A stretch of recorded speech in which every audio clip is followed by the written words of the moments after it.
C'est l'un des stands les plus visités aujourd'hui à Lille, à Grand Palais. La société Siris présente l'impression en 3D. Alors ça paraît incroyable quand on le dit comme ça. L'impression en 3D, ça existe depuis longtemps. Laurent Veutz de la société Siris. Oui, alors bonjour. Alors bon, l'impression 3D au sens large, donc les fabrications additives existent depuis maintenant plus de 20 ans. On va dire qu'au début des années 80, on a eu les premières machines capables de travailler suivant le procédé donc de couche par couche pour réaliser des objets sur base d'un fichier 3D.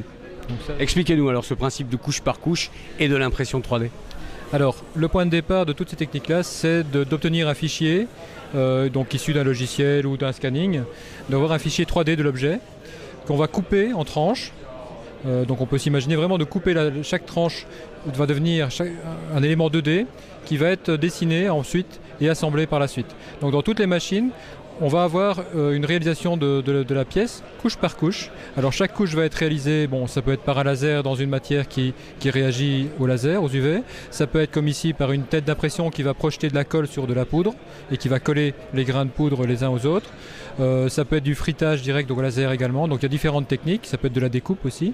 Mais donc au final, c'est toujours de l'empilement de couches pour obtenir l'objet final. Donc on transforme un objet, enfin un principe de 3 dimensions en une succession de 2 dimensions. Et ça sert à quel type d'entreprise, cette impression comme ça en 3D ? Alors aujourd'hui, on peut dire que ça sert à, je vais dire, on attaque entre guillemets tous les secteurs. Donc au départ, c'était bien sûr les grosses entreprises de l'automobile, entre autres, et l'aéronautique qui avaient aussi les moyens d'utiliser ce genre de technique. Mais aujourd'hui, bon, on couvre pratiquement tous les secteurs. Donc ça va, donc, comme je l'ai dit, de l'automobile, l'aéronautique, le médical, le biomédical, le domaine artistique, le domaine du design industriel.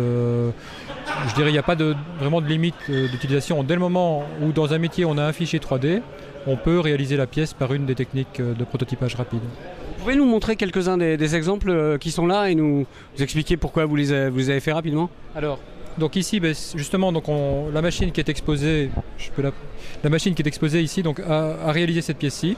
Donc la grosse caractéristique ici, c'est qu'on a la possibilité d'avoir aussi l'impression couleur et donc d'avoir une pièce qui est, je vais dire, un outil marketing par exemple, où on a vraiment et la forme, l'ergonomie et les couleurs de l'objet.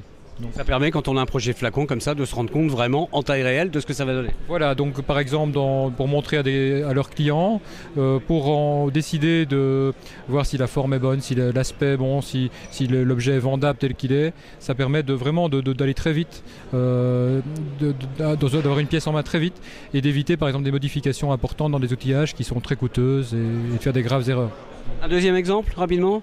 Une autre technique, c'est le métal. Donc on a la possibilité aussi de faire, sur le même principe, de faire ici de l'inox. Donc c'est toujours le même principe, couche par couche, mais on part de poudre d'inox. Et donc ça, c'est une impression 3D, c'est de l'impression 3D ça. 3D. Il y a évidemment eu une petite finition, un polissage pour obtenir un brillant, mais ceci sort d'une machine plus grosse que celle-là évidemment, mais ça sort de la machine telle qu'elle.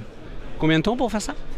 Alors sur l'impression proprement dit va durer peut-être on va dire une dizaine d'heures, peut-être 15 heures maximum. Et après dans cette technique-ci on doit passer dans des fours pour faire du déliantage fritage, enfin pour avoir les caractéristiques matière.